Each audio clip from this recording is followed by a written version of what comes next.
Meu nome é Tomás Campos, eu vou apresentar agora o problema 6 da disciplina de Circuitos Integrais Analógicos pela Unifei, Campus Itabira, do professor Rodrigo. Bom, esse problema aí é uma modificação do problema anterior, o problema 5, só que dessa vez nós vamos utilizar uma fonte de corrente para fazer a polarização de um amplificador diferencial, né? Utilizando aí praticamente o mesmo circuito da aula passada com alguns diferenciais e mantendo aí as análises, né, de calcular através da simulação e através dos cálculos mesmo, a simulação pela ferramenta ORCAD e os cálculos pela ferramenta Octave, de fazer a comparação entre o ganho, frequência de corte e frequência de ganho unitário. Bom, aqui já dentro do software ORCAD, fazendo já uma comparação com o problema anterior, o problema 5, a gente excluiu aquela parte que tinha um espelho de corrente, onde a gente fazia a modulação para poder controlar qual tensão, né, que ia passar por todo o circuito para ter a queda aqui no par diferencial, e a corrente, né, aquela modulação que a gente fazia para espelhar a corrente durante todo o circuito. Aqui a gente está trabalhando somente com par diferencial, e aqui a gente fez a substituição da fonte por uma fonte de corrente. Inicialmente, mais uma vez, fiz uma análise desse sub para poder encontrar os valores desejados aí de W, né, fazendo as duas medições aqui. E esses foram os parâmetros, os valores que eu encontrei. Antes de continuar, vou mostrar aqui os meus parâmetros dos transistores. Eu mantive dos problemas anteriores o mesmo valor de lambda, né? Então aqui eu continuei usando as configurações, né? Um KPI de 86 micron, um VTO de menos 0.5 e um lambda de 0.016 para os transistores do tipo P. E aqui no tipo N eu usei um KPI de 387 micron, um VTO de 0.48 e um lambda de 0.02, né? Eu mantive dos outros problemas, conservei.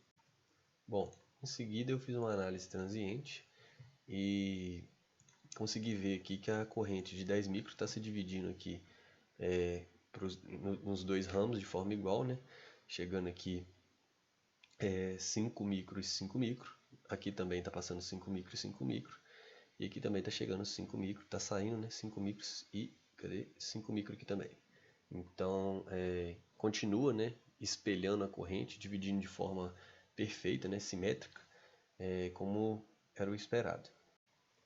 Aqui na análise transiente, realizar a simulação para poder calcular o ganho, né? E aqui, fazendo a medição de pico a pico, a gente calcula um ganho de 74.826. Bom, em seguida a gente fez aqui, rodou uma simulação aqui para poder gerar nosso diagrama de Bode e fazer as medições, né, da frequência de corte de ganho unitário simuladas. Bom, então esse aqui é meu diagrama de Bode, né, para poder calcular aí as frequências tanto de corte quanto de ganho unitário.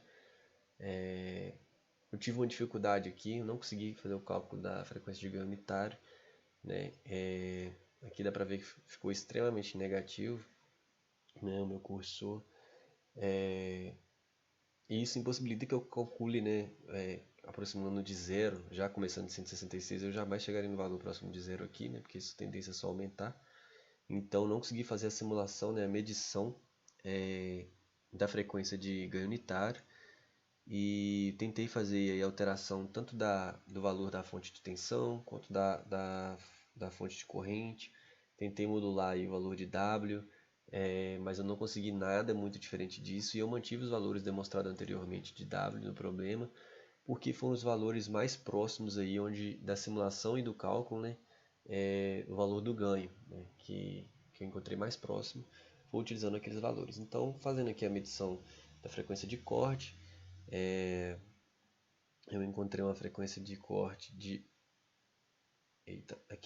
923.505, né? E, como eu disse anteriormente, não tem como a gente fazer a medição aqui da frequência de ganho unitário.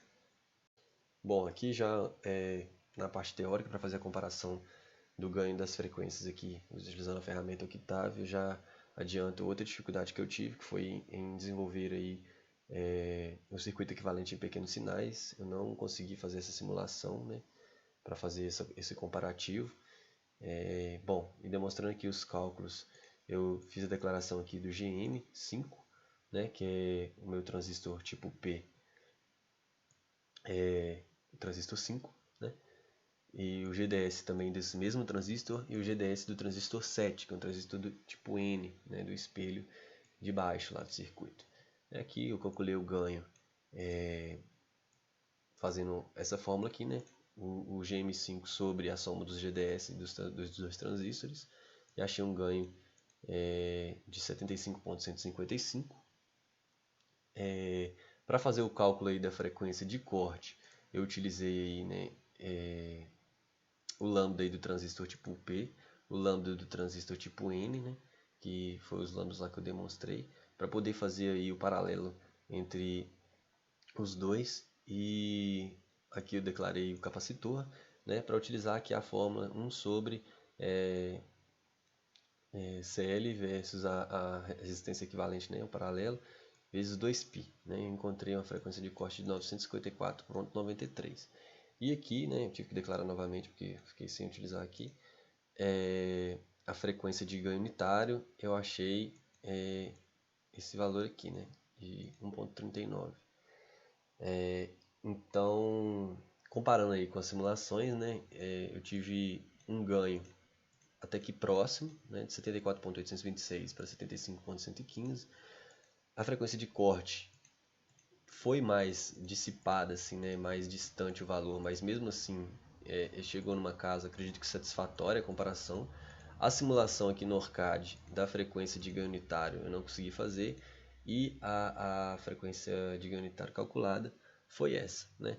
Então, essa foi a minha resolução do problema 6, né? As minhas dificuldades aí para simular, fazer a medição da frequência de ganho unitário aqui na ferramenta ORCAD, né? E de fazer o circuito equivalente de pequenos sinais.